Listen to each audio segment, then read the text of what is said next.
Hello बच्चों। बेटा, आज का फिजिकल एजुकेशन की क्लास में टॉपिक आपका है शारीरिक शिक्षा शिक्षक। शारीरिक शिक्षा शिक्षक होता क्या है, यानी कि शारीरिक क्या होता है? हमारा शरीर की बनावट और उसके कार्य, मतलब शरीर की बनावट क्या होती है, मतलब कौन सा अंग कैसे बना है और किस अंग का क्या कार्य है। ठीक है, मसल्स कैसी है और हड्डियों का क्या कार्य है, मसल्स का क्या कार्य है, और हमारा जो श्वसन तंत्र और क्या बोलते हैं इसको, पाचन तंत्र, रेस्पिरेटरी सिस्टम, रक्त परिसंचरण तंत्र, ठीक है, उनका क्या कार्य है।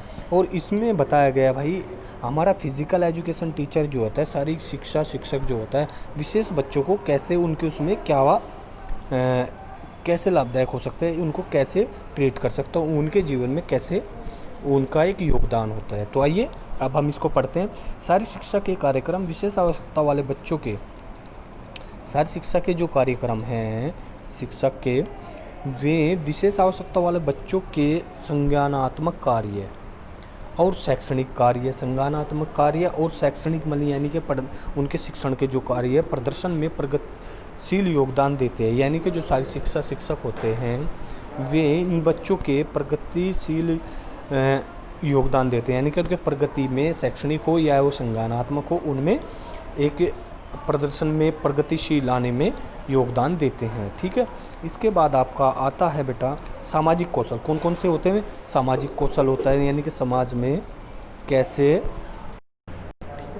ठीक है बेटा, इसमें समाज कौशल और आपका जो है सामूहिक समूह कार्य को भी शारीरिक शिक्षा के अलग अलग कार्यक्रमों द्वारा बढ़ाया जा सकता है। यानी कि समाज के जो हम जीने, मतलब रहना, कैसे रह रहे हैं, कैसे क्या कार्य कर रहे हैं, समाज में कैसे बैठ रहे हैं, उठ रहे हैं, उस कौशल को, और जो सामूहिक समूह होता है, सामूहिक यानी कि समाज के बीच में हम एक समूह के रूप में, यानी दो से अधिक, जितने भी 2, 4, 10 बच्चे होते हैं, एक समूह के रूप में सामूहिक रूप से, यानी कि एक साथ मिल कर के जो कार्य करते हैं, उसको भी शारीरिक शिक्षा के अलग अलग कार्यक्रमों द्वारा बढ़ाया जा सकता है। यानी कि इन चीज़ों को एक शारीरिक शिक्षा शिक्षक के द्वारा विशेष बच्चों के चीज़ों को अलग अलग कार्यक्रमों के द्वारा हम बढ़ा सकते हैं। किस किस को? सामाजिक कौशल और एक सामूहिक समूह कार्यों को।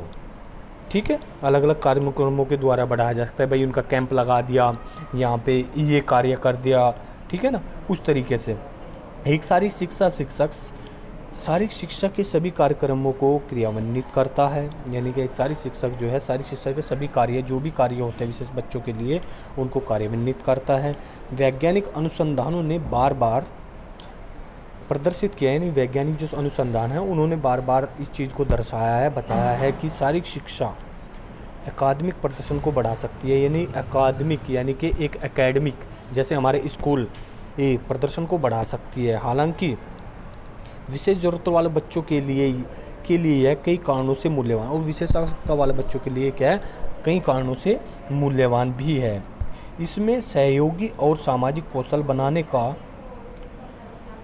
का अवसर प्रदान करना, व्यक्ति को सिखाने के लिए कैसे विशिष्ट लक्ष्यों पर ध्यान केंद्रित किया जाए और बाधाओं को दूर किया जाना शामिल है। यानी कि जो शारीरिक शिक्षक होते हैं उनको जब व्यक्ति को सिखाते हैं, उनके विशिष्ट जो होते हैं, यानी कि लक्ष्य जो उनका होता है, लक्ष्य या जो उनकी स्ट्रेंथ होती है, उन पर ध्यान केंद्रित करके, और बाधाएं जो उनकी कमियां होती है उनको दूर कैसे किया जा सकता है। ठीक है, ये सब चीज़ें उसमें शामिल होती है। शारीरिक शिक्षा यह सुनिश्चित करती है कि विशेष आवश्यकता वाले सभी छात्र स्कूल के माहौल में सफल हो सके। यानी कि शारीरिक शिक्षा शिक्षक अपने स्कूल में ये सुनिश्चित करते हैं, उनके लिए ऐसा माहौल बनाते हैं कि वे बच्चे अपने आप को सेफ और सफल महसूस कर सके। यानी कि जो हम उनको एक्टिविटी करा रहे हैं, जो भी हम उनके लिए करा रहे हैं, वो उनके लिए सफल हो सके। ठीक है, विकलांग छात्रों में कई छात्र सुरक्षित रूप से और सफलतापूर्वक शारीरिक शिक्षा में भाग ले सकते हैं। यानी कि विकलांग जो बच्चे होते हैं, शारीरिक रूप से मानसिक रूप से जो उनका कोई अंग नहीं होता, शारीरिक रूप से स्वस्थ नहीं होते, उनके लिए सुरक्षित रूप से सफलतापूर्वक शारीरिक शिक्षा में भाग ले सके। कि मैं भी जो हम शारीरिक शिक्षा के जो हम कार्यक्रम उनके लिए बना रहे हैं, उनमें वे भाग ले सके। ठीक है।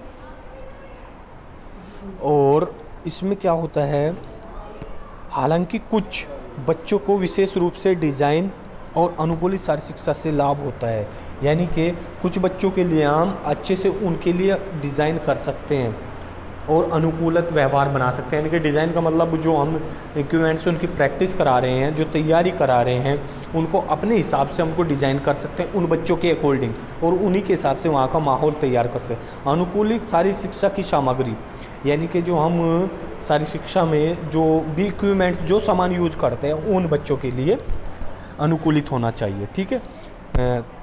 सामग्री में सामान्य शारीरिक शिक्षा पाठ्यक्रम को सबसे उच्च सीमा तक संभव बनाना चाहिए। ठीक है। अब इसके साथ शिक्षकों के लिए सुझाव क्या क्या है भाई, वे बच्चों के माता पिता और विशेष सहायक कर्मचारियों के साथ परामर्श करते हैं, यानी कि उन बच्चों के माता पिता से बात करके और अपने साथ के जो सहयोगी होते हैं, टीचर्स जो अपने साथ के होते हैं शारीरिक शिक्षा के अदर सब्जेक्ट के, उनसे बात कर करके उन बच्चों के जो वीकनेस होती है, जो स्ट्रेंथ होती है, किस तरीके से बच्चों को हम इम्प्रूव कर सकते हैं, क्या कर सकते हैं, उन सब चीज़ों के बारे में बात कर सकते हैं। हो सकता है भाई शारीरिक शिक्षक किसी बच्चे की कोई बात नहीं देख पाता, नहीं समझ पाता है, तो क्या वो अपने दूसरे साथियों से बात करके भी उन चीज़ों के बारे में पता कर सकते हैं। छात्रों को उन गतिविधियों को करने की आवश्यकता नहीं है जो वे करने में सक्षम नहीं हो, यानी कि जिस चीज़ को, मतलब जिस एक्टिविटी को छात्र नहीं कर सकता है। दूसरा क्या है बेटा, छात्रों को उन गतिविधियों को करने की आवश्यकता नहीं है, यानी कि जो वो करने में सक्षम नहीं हो, हमें उन छात्रों को भी एक्टिविटी नहीं करानी चाहिए। जब भी संभव हो ऐसे कार्यों का निर्माण करें, यानी कि अगर हो सके तो ऐसे कार्यों का निर्माण करें जिसमें विकलांग बच्चा प्रदर्शन करने में सक्षम हो, ऐसे हमें उनके लिए,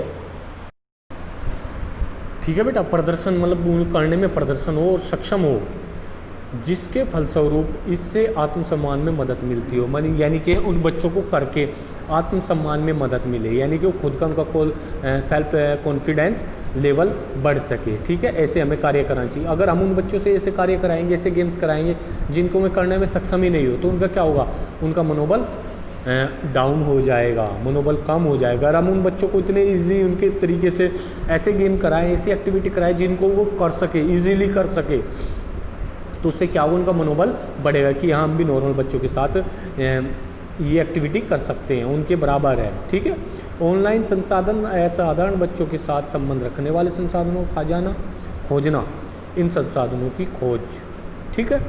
ये ऑनलाइन संसाधन जैसे गूगल मीट और हमारा जूम ऐप हो गया, ठीक है, ऑनलाइन क्लासेस हो गई, यानी कि बच्चों के ज़्यादा से ज़्यादा बच्चों से ऑनलाइन जुड़े, उनको वीडियो दिखाए, ऑडियो दिखाए, जिससे उनका मनोबल हाई हो सके। और ऐसा उन बच्चों के साथ संबंध रखने वाले संसाधनों का खोजना, यानी कि जो उन बच्चों के साथ हम संबंध रख सके, ऐसे संसाधन, ऐसे उपकरण खोजना, इन संसाधनों को खोज सकते हैं। ठीक है। तो बेटा ये सारी शिक्षकों का आपका टॉपिक आज का ये क्लियर होगा, सभी बच्चों की समझ में आना चाहिए। अगर नहीं आए तो मेरे से पूछ सकते हैं। नेक्स्ट टॉपिक आपका होगा वास्तु चिकित्सक। ठीक है ना बेटा।